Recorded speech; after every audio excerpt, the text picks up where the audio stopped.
ঐতিহ্যবাহী ইনানী ময়নুল ইসলাম মাদ্রাসার ৭৮তম বার্ষিক সভা উপলক্ষে কক্সবাজারের উখিয়ার ইনানী আসেন পটিয়া জামিয়া আল ইসলামিয়ার মহাপরিচালক আল্লামা উবাইদুল্লাহ হামজা।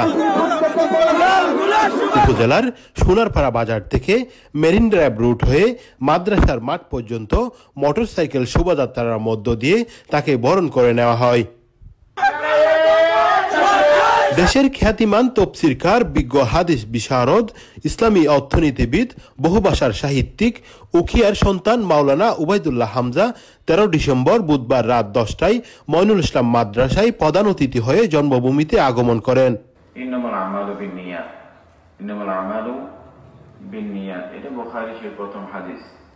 রাসূলুল্লাহ সাল্লাল্লাহু আলাইহি ওয়াসাল্লাম আমরা অতীতের সমস্ত গুনাহ থেকে তওবা করছি, আমাদের তওবা কবুল করে না।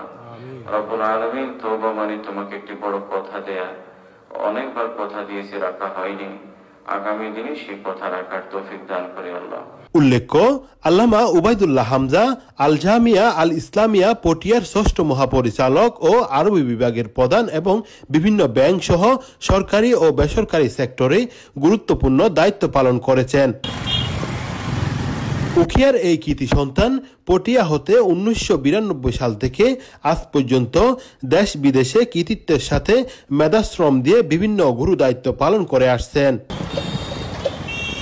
২০০৫ সালে সাউথ আফ্রিকা, ২০০৮ সালে সৌদি বাদশার আমন্ত্রণে মক্কা শরীফ, ২০১২ সালে বৈরুত লেবাননে সেমিনারে অংশগ্রহণ করেন, ২০১৭ সালে আমেরিকার যুক্তরাষ্ট্রের পররাষ্ট্র মন্ত্রণালয়ের আমন্ত্রণে ধর্ম বিষয়ক সেমিনারে অংশগ্রহণ করেন।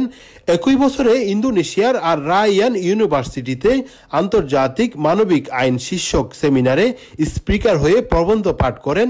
২০১৮ সালে মক্কা নগরীতে অনুষ্ঠিত রাবেয়াতুল ইসলামিয়া সেমিনারে প্রথম স্থান অর্জন করেন।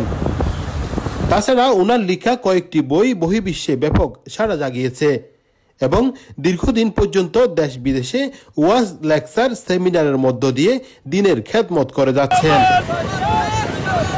Shafiul Shahin, Cox TV, news desk.